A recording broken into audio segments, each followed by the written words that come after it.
कहानी 5। एक दिन अकबर और उसके दरबारी दरबार में बैठे हुए कोई सभा कर रहे थे। तभी राजा सीलोन का दूत वहां आ पहुंचा। वह किसी विशेष काम के लिए मुगल दरबार में आया था।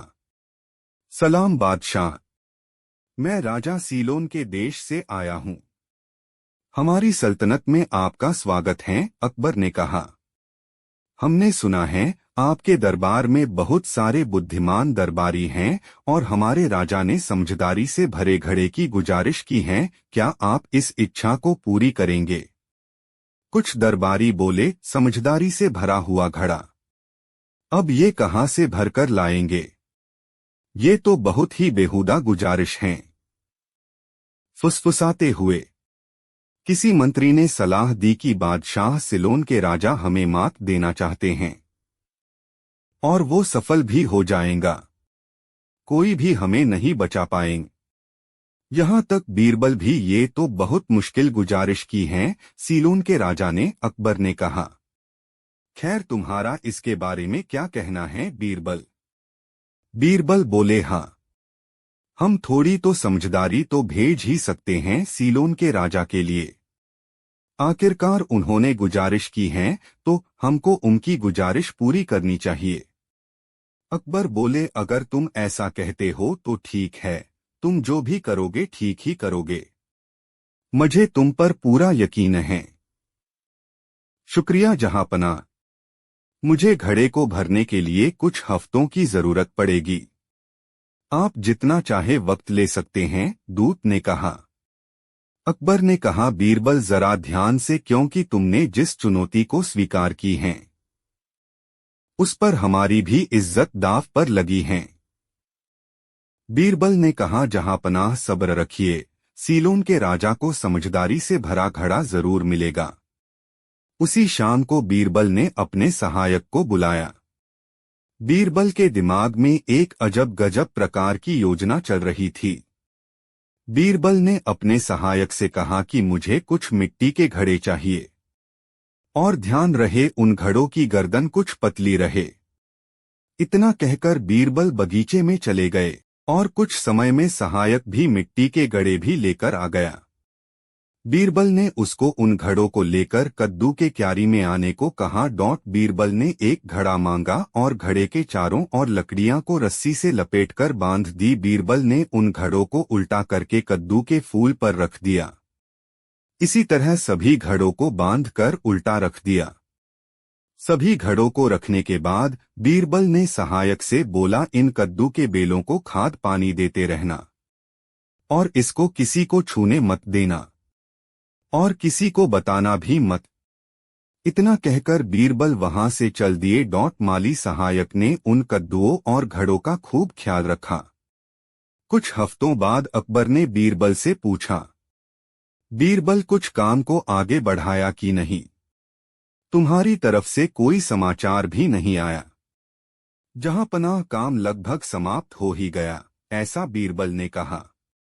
मैं ये देखने के लिए बहुत ही उत्साहित हूं, ऐसा बादशाह ने कहा। लेकिन तुम घड़े को समझदारी से कैसे भरोगे? अब मुझे 2 हफ्ते और चाहिए, फिर काम पूरा हो जाएगा। फिर हम सीलोन के दूत को बुलाकर समझदारी के घड़े दे सकते हैं। उम्मीद करता हूं हमारी इज्जत पर कोई दाग नहीं लगेगा, अकबर ने कहा। ऐसा बिल्कुल नहीं होगा जहांपनाह, बीरबल ने कहा। 2 हफ्ते बाद सभी दरबार में इकट्ठे हुए। भीड़ में फुसफुसाहट और हंसी सुनाई दे रही थी। सभी दरबारियों की नजर बीरबल पर थी। सभी ये सोच रहे थे कि आखिर बीरबल ने क्या किया होगा समझदारी के घड़े को भरने के लिए। कोई मंत्री बोल रहा था कि मुझे नहीं लगता कि बीरबल इस चुनौती को पूरा कर पाया होगा। मुझे भी ऐसा ही लगता है। ऐसा कर पाना किसी के लिए भी नामुमकिन है। अरे वो बीरबल हैं। जरूर उसने कोई न कोई रास्ता निकल ही दिया होगा, बूढ़ा मंत्री बोला। सभी इस चुनौती और इसके परिणाम के बारे में बातें कर रहे थे। बीरबल और दूत दोनों दरबार में हाजिर होते हैं।